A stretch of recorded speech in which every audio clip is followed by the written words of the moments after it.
Welcome to the Brain Picker Pro Show, live from Lake Wiley, South Carolina. This is Larry Goins, and I'm really excited you guys are watching. If it's your first episode you're seeing, Brain Picker Pro is all about interviewing experts in real estate. They might be national authors, trainers, gurus. They might be, just regular guys out there making a living. Might be musicians.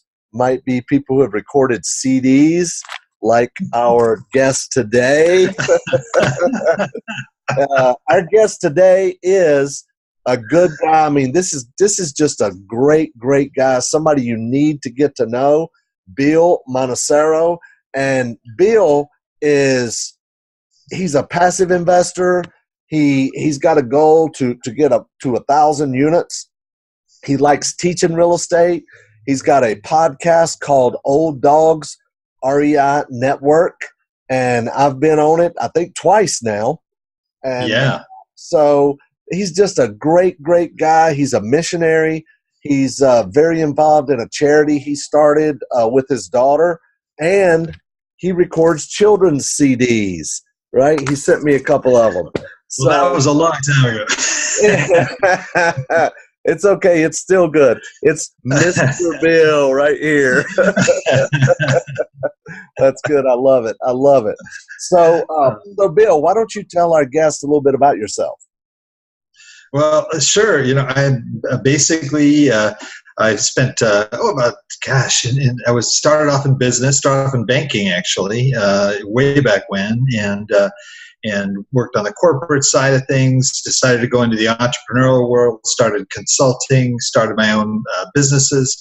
And then from there, I did that for quite a while. Later on in life, I had a call to the mission field. And the first time I went out, it was children's music, like those CDs you showed me. And we traveled around to churches and summer camps and music festivals, all kinds of things, and singing mainly for kids and families. And while we were doing that, it was really kind of fun because I went from this almost 20 years in business, and it was very very stressful and everything. And this next phase, when we went into full-time ministry, really decided. I wanted to be with my family because I traveled a lot overseas and in other places for my business. So we're kind of like the Partridge Family, and I don't know how many people know who the Partridge Family are listening, but you probably know who they are, right? I do. I am an old dog.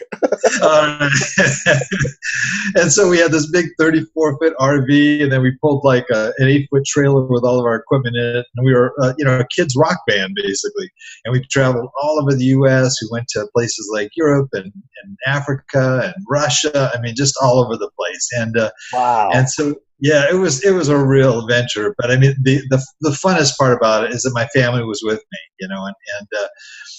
and that was great. So, the kids a lot of them kind of grew up on the road, which is a really interesting experience. They were part of the show. They go up and do hand motions and sing, and my wife as well. And it was a blast. It was like one of the biggest adventures I've ever encountered.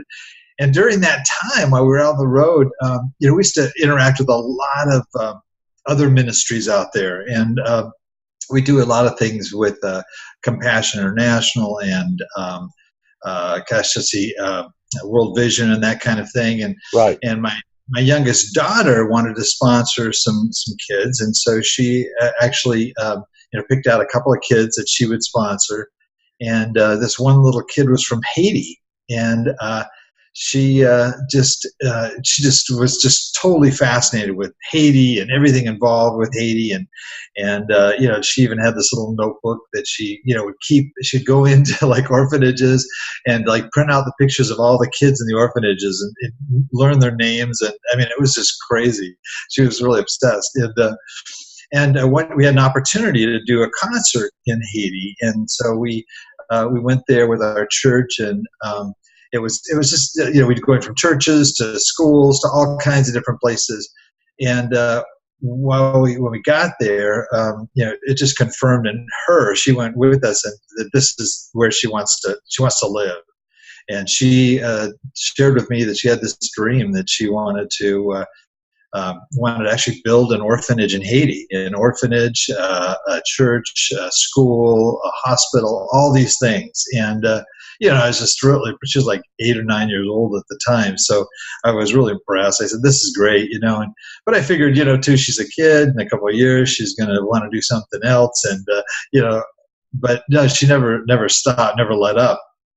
And so this trip to Haiti really confirmed it in her heart. She just, we used to do like interviews on different music shows and things for kids and that kind of deal. And one time we shared her story about her heart for Haiti and what she's doing. And it just started this sort of avalanche of checks coming in from people saying, here's for Ari, her name's Ariana, and it goes, here's for Ari's dream, and so it just kind of, we had this fund, we just set up separate, kind of figure, well, when she turns 18, she'll be able to go and do that. And, but, when we went over there on that trip, it just impacted us tremendously. And when we saw the need there, and we saw just these kids, a lot of them that really touched our hearts were street kids, kids, 3 or 4 years old even, that are on the street begging. And it was really, really hard. And as we were flying back from that trip, on the plane, we're flying back and we're all kind of quiet on the plane because it just really kind of hit us pretty hard. And my wife looks at me and she goes, I think we're going the wrong way, And I was going, what do you mean? And she thinks, she said, well, maybe it's not just Ariana's dream. Maybe this is something we need to do as a family, and I wasn't hearing it, I was kind of going, okay, well, that's great. We're in the middle of all this other stuff we're doing. We got another album coming out, all these different things. And then when we were back in the States, we had a call from some people we contacted back there.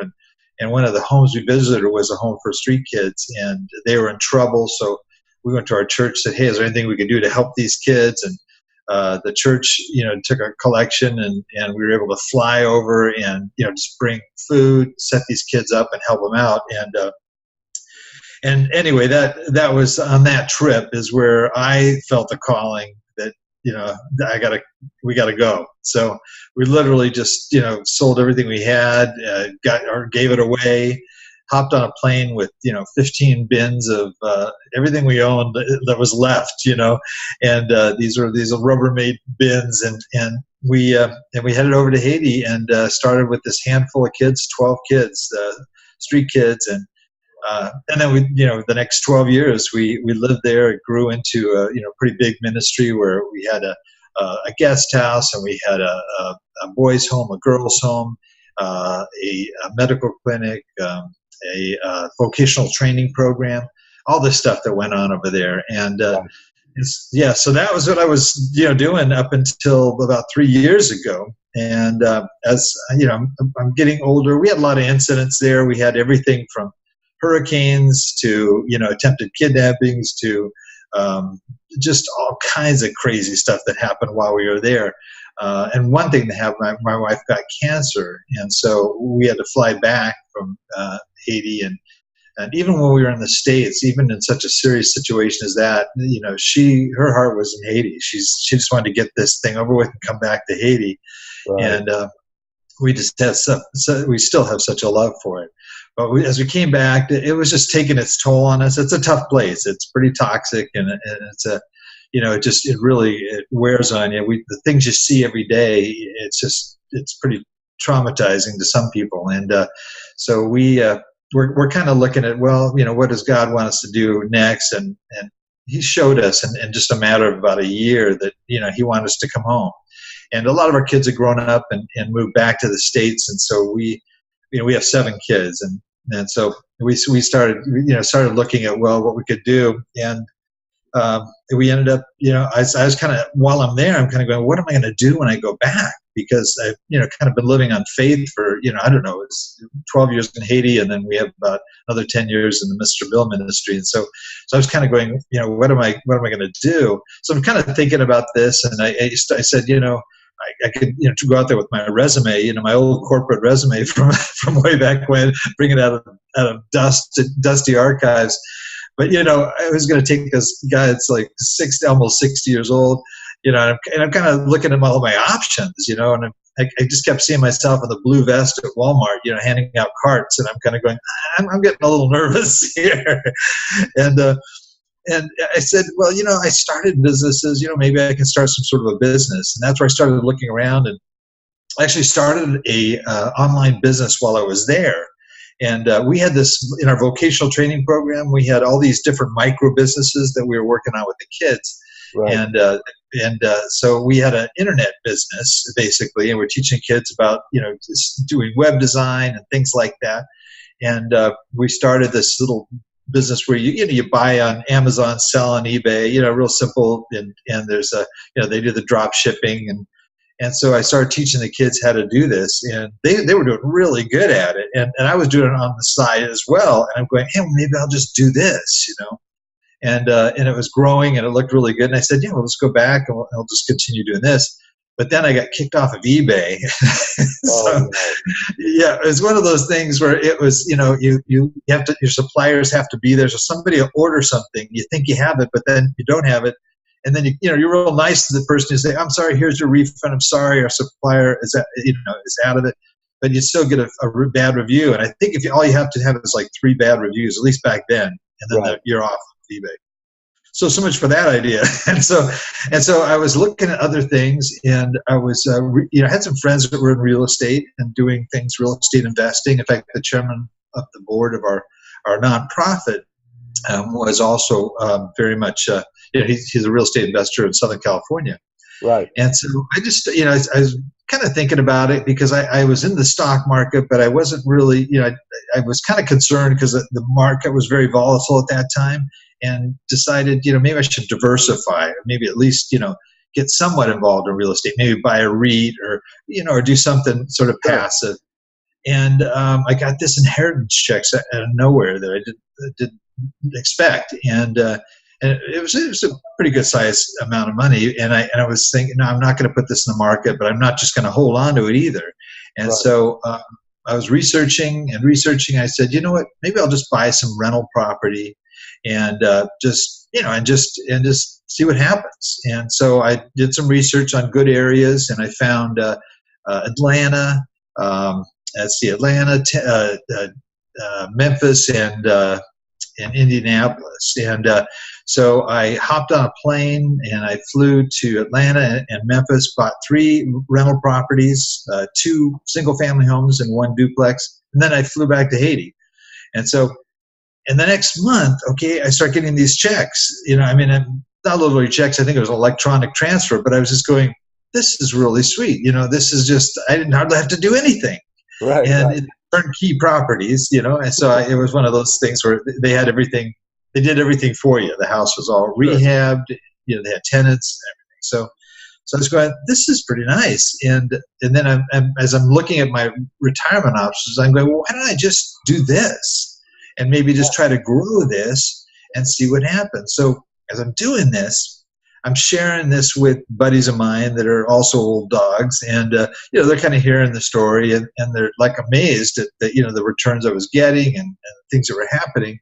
And so they're asking me, and they're emailing me, and they're calling me, and well, Bill, what are you doing? How did you do this? So I was writing to people, and then I was getting kind of cumbersome to just give all these details to people. So I said, look, I'm going to do a blog, and then from that blog, you can read this stuff, and I'll answer your questions on the blog or what have you. And so that started out, and then I had a friend of mine that actually was helping me. He's kind of coaching me at the time, and he said, you got to do a podcast. And I said, oh gee, and I'm kind of going, I first off, I stutter a lot. I say and I say all these. I've got a face for radio, definitely.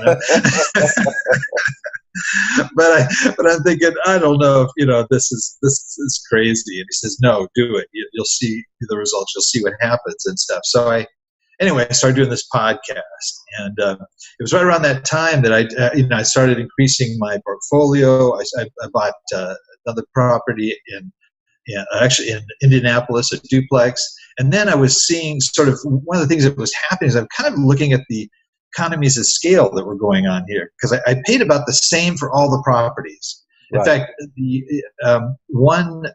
duplex I bought in Indianapolis, I paid like $50,000 for it, and had 3-bedroom, 1 bath on each side, and it was, I was pulling up, I don't know, I think it was about $650 at the time, on each side.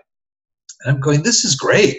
I paid more for some of my single family homes, and I'm not making, I'm making half that, on some of these homes.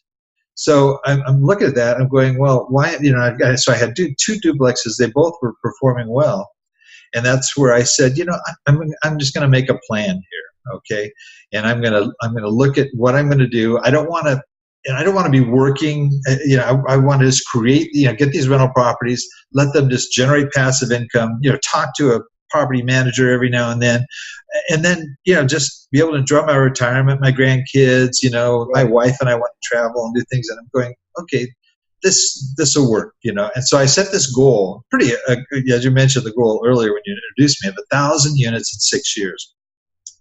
And we don't need 1,000 units, but what we're hoping to do is to be able to, when we grow this, to be able to help support our activities in Haiti, because we still have the orphanage back there, and that's still part of our heart. And so that's what I did. I started doing that, and started buying more. I started buying apartment buildings at that point, and basically have been on that track since then. And I share my story. The good, the bad, and the ugly.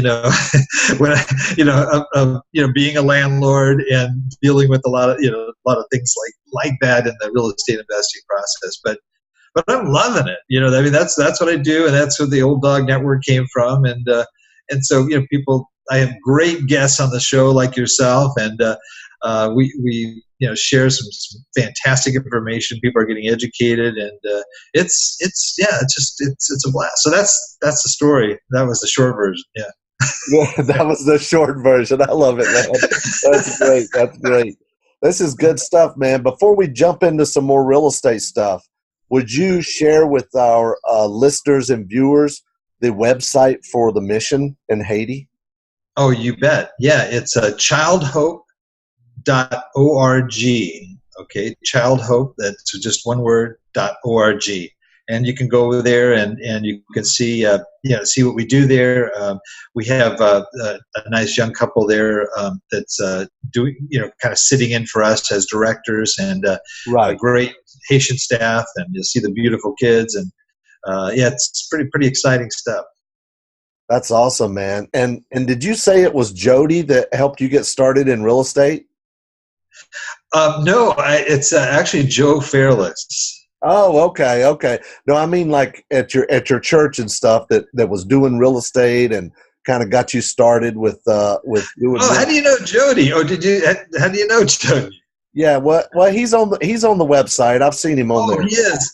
There was another guy named Peter Bollinger who was on there before, and Peter was the guy. He buys apartments here in Southern California. Oh, good.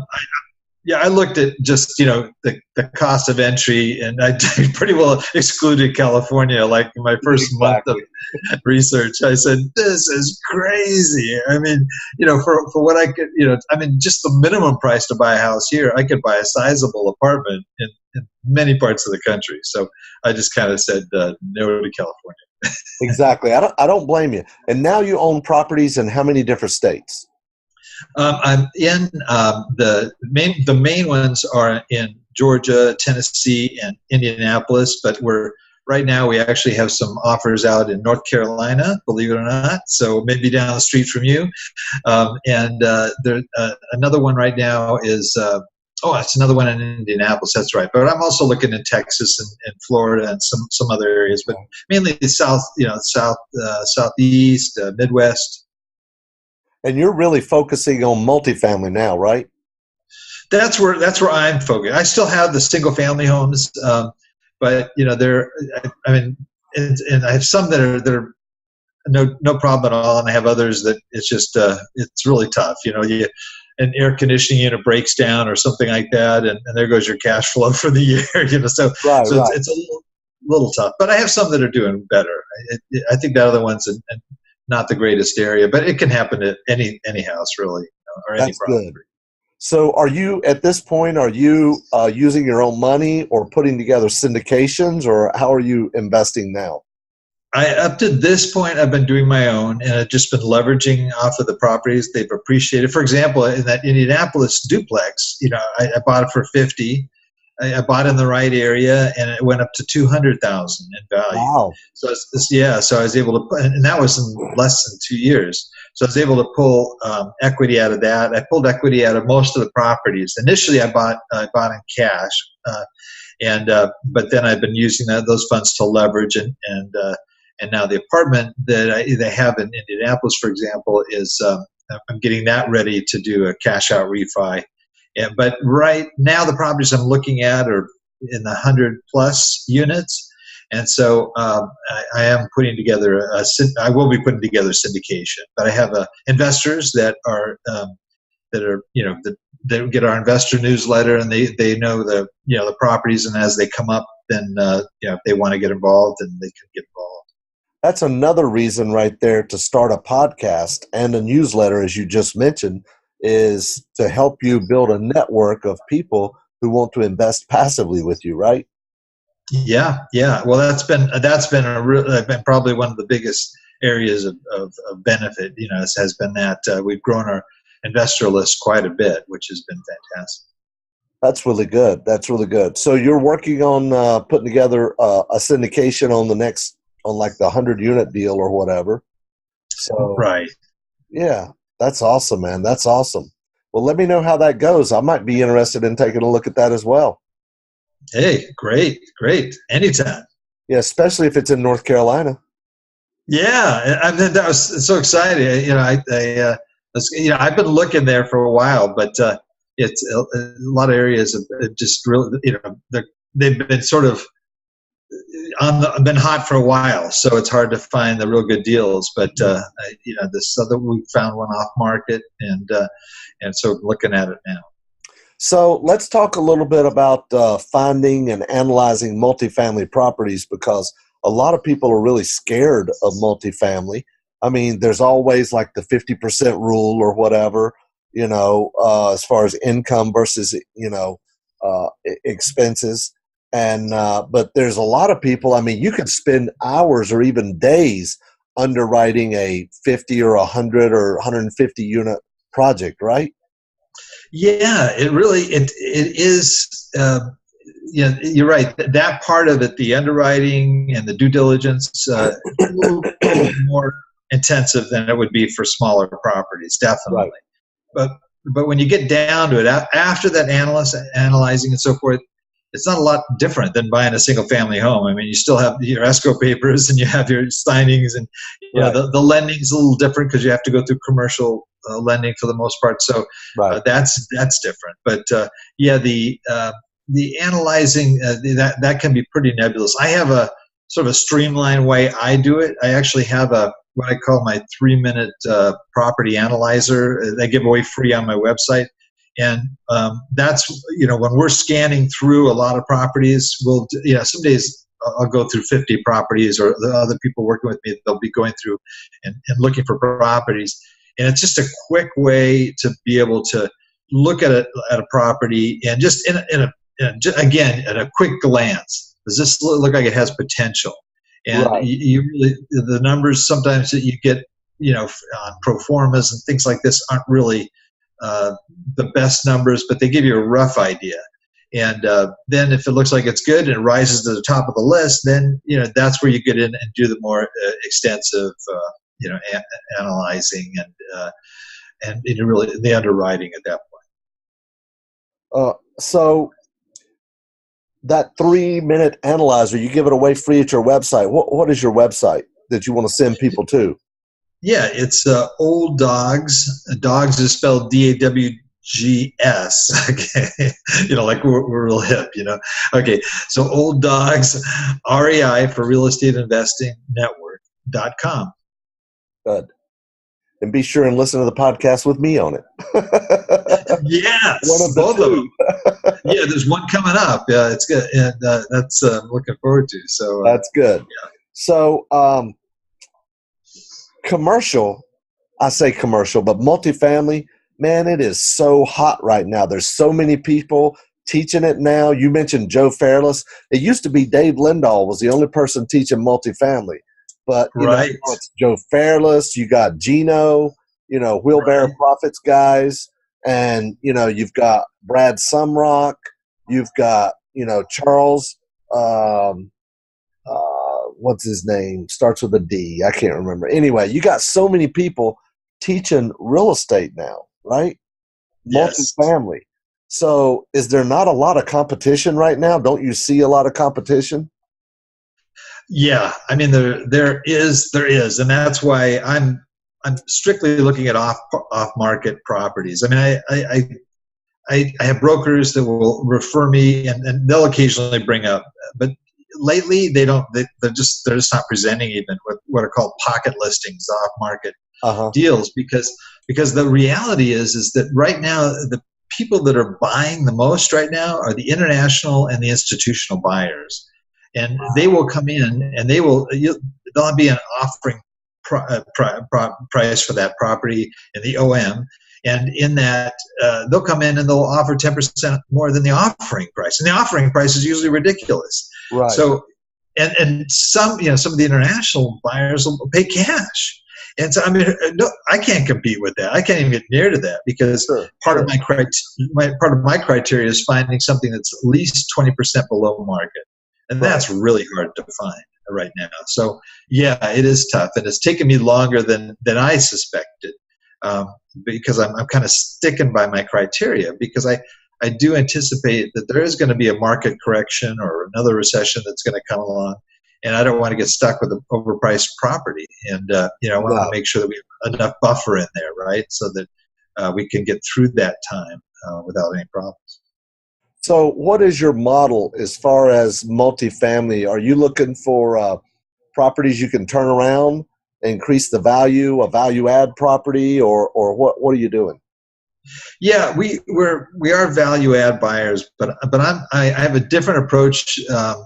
David Lindahl, we've had on the show too, and he his approach initially was sort of a 3 to 5 year hold, almost like flipping, apartments. Right. I mean, it was basically, that's what it was. They'd get a property that was undervalued, and bring it up to par, upgrade it, do all the renovation, and then sell it, sometimes at double the value of it after they've increased rents, increased the value of the property significantly. Right. And then sell it, and that's how it's presented to investors. But I'm actually looking at more of a longer term model, and if we can find a property that we can hold on to for 10, 20 years, we may do that. So, we let our investors know right up front, this may be something, if there's an opportunity in the market, where we might sell it, but generally we're buying for a longer term. Right. And you would think that a lot of investors do not like that, because they want to turn their money, but in actuality, that they're just going to have to deploy their money again if they get it back. Right. Yeah, and what they like, and what they've gotten used to, because the market was different, 3, 4, 5 years ago, but back then, they turn over property every 2, 3 years, and so what they're getting is this huge bonus on top of the interest that they earned quarterly up through that time period. Now all of a sudden they get this big bonus at the end. And most of them, because they didn't want the tax consequences, would just roll it into another project. And that's how a lot of, investors were just growing and growing, because they, most investors kept their money in, or they'd have to deal with the capital gains. So in that approach, I get it as a passive investor myself. I get it, because, you like that little bonus there. But right now that we have an option too, and this is part of it too, for a long-term strategy, where we can always, if that property goes up significantly in value, we can do a sort of cash out, refi type situation, where we can pay them their bonus, the investors, and then we'll take on the property fully ourselves. So, Yeah. Are you getting them out of the deal completely, or are they still in the deal? They generally would have the option to stay in, or or to be able to go to another deal Right. if they want to. But yeah, I think it'd be flexible depending on the deal. Some of them we'd say, hey, this is it. You're out of the deal at this point. Right. Right. So That's good. I think a lot of syndicators or promoters do it that way, where if they're a long-term strategy, they'll do a cash out refi and pay off the investors, and the investor moves on. Now the syndicator owns it all themselves. right, exactly. Yeah. So you mentioned most of the deals you are looking for now are off-market deals. Tell us a little bit about how to market for them. Yeah, well, that is a challenge. Definitely, we're doing direct mail, which seems to be a vehicle that has worked pretty well. Again, I think there's some saturation going on there, and Right. so there is a lot of competition in that regard. We're also doing some we're doing it's kind of like driving for dollars, but we're actually we're looking at hot areas, and then we're literally taking Google search and driving up and down the streets on our computer. Really? And we're looking at different properties and saying, hey, here's a property that is not up to the same standard as all the other apartments in this area. Get the address right there, just zoom in on it, and do the due diligence and try to call the people. And so we'll have to get some guys that can dig deep and find out who the owner is. And it's a little difficult the bigger the apartments, because they're all owned by LLCs. So trying to get to the managing member or the real decision maker is sometimes a little Right. tough, but it can be done. There's certain folks we can hire that can do that kind of thing, that to find the name. So we'll skip the mailing process altogether and just call them. Right. Now, are you? You said you're doing some direct mail as well. Are you Yes. analyzing all these properties yourself, or doing all this work yourself? The direct mail and the calling people and the driving the streets and analyzing the deals, or do you have a team or virtual assistants or what? Yeah, I've got some great volunteers that help out, that are in different parts of the country. That I don't coach or really have any kind of a program that I offer. So these are people that want to learn, and so they're I'm mentoring them in exchange for their help in doing the research and training. I'll train them how to analyze a property. I'll give them Right. a spreadsheet and so. Right now, those are the only one. I've looked at virtual stuff, and I know you do a lot of virtual. I only use right now virtual for like graphics and things like this. And that's great. And it's just I've got some great folks in I don't know, Bangladesh and different places, Right. and they're great.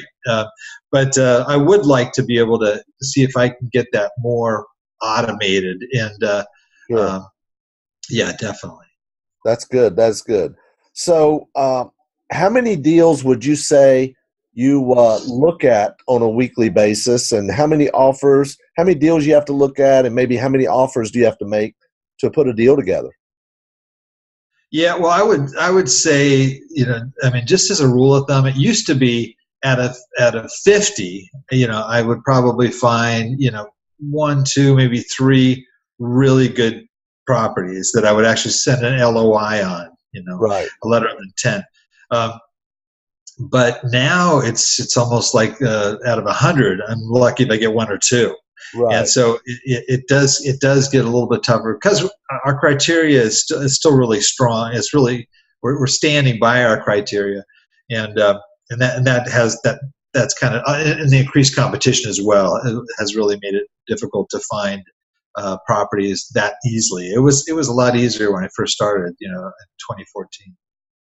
Because you're not the only one out there doing direct mail and driving the streets and calling people and sending letters to property managers and all that stuff.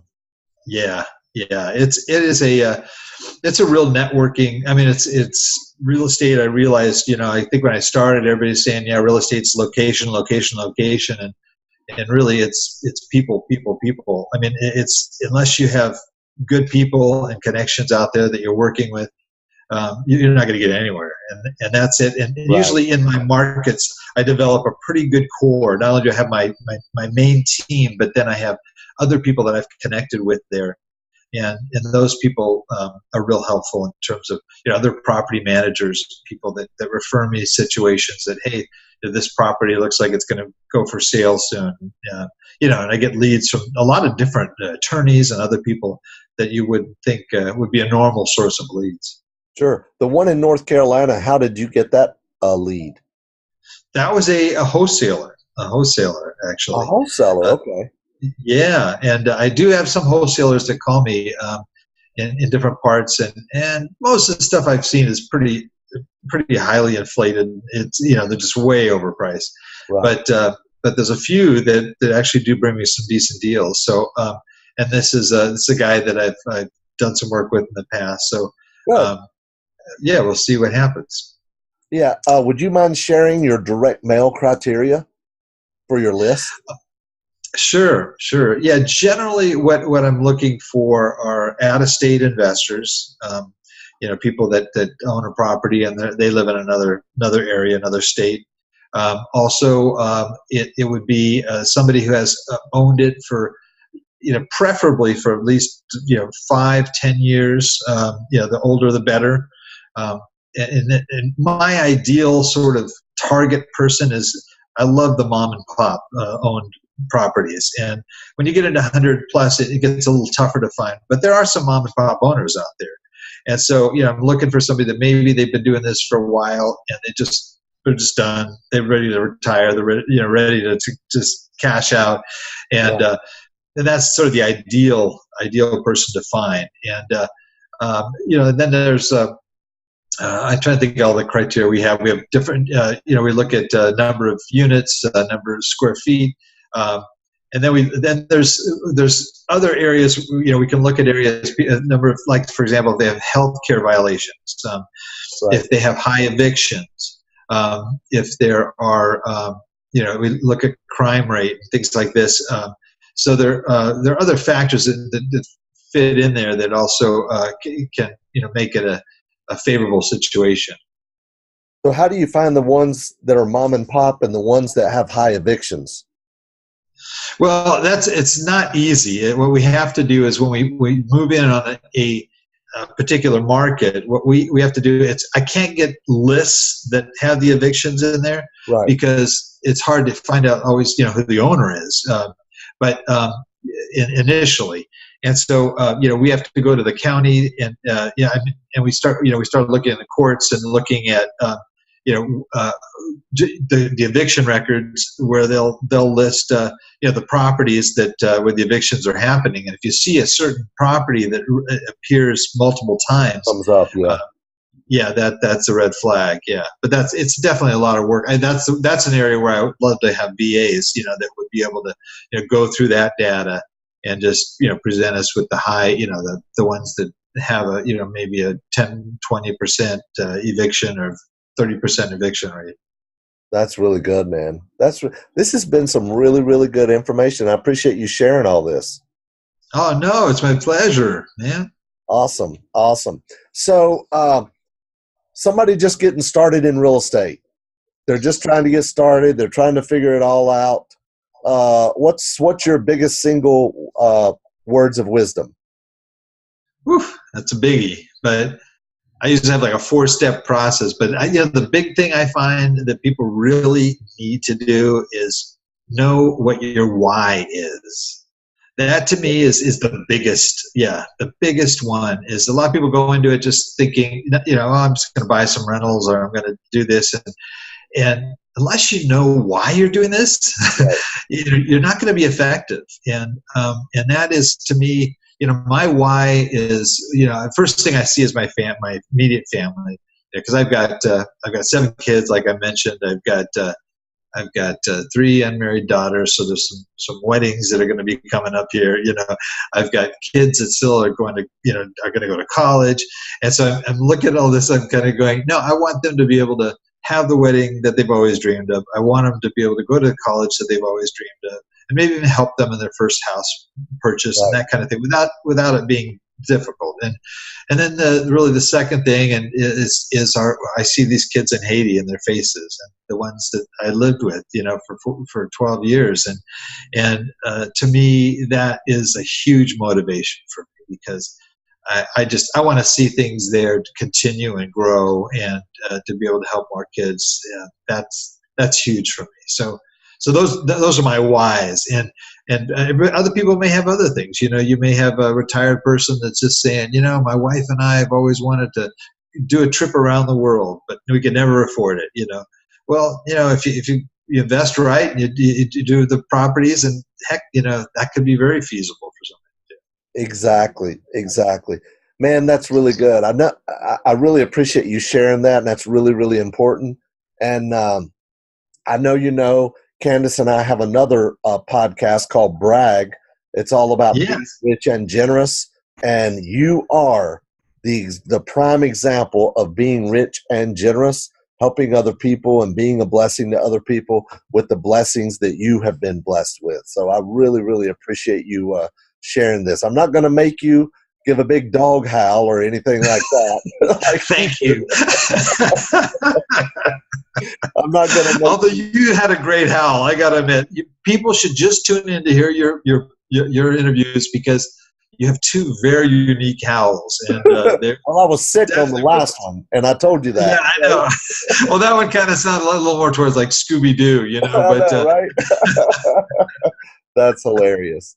So, if somebody wanted to reach out to you, what's the best way for them to connect with you and learn more about what you're doing, and so you can be a blessing to them? Well, thank you. Yeah, I mentioned childhope.org as definitely. Our ministry that's our heart. We just love that. Then the other is, if you want to find it out on the real estate side, it's Old Dogs REI Network. Remember, dogs spelled DAWGS. olddogsreinetwork.com. And if they go there, then they can, if they want to talk to me, there's a contact page there, and I get back to, I'd say 90% of the people, 95% of the people, that write to me. So I'll be happy to do that. And then if we connect, you want to have a phone call, we can do that too, through the same process. So that's the best way. Our site is, We've had, I don't know, we're up to like 260 podcasts so far. We have probably 150 articles on there, and everything's free. And you can just go and you can do whatever. It's like you have a ton of great stuff on your site free too, and I love that. And so you can get a lot of good information there, and learn from the experts like yourself about what they can do. And I tell everybody, I said, it doesn't have to be apartments, it doesn't have to be rentals. You can do what Larry does, and that's, there's a lot of great ways. It just depends on the person and what they want to do. Exactly. Well, man, I really, really appreciate you being on here. This has been some really, really good stuff. And guys, go out there and to Old Dogs, DAWGS, REINetwork.com, and also go to childhope.org. Get involved and go out there and be rich and generous yourself.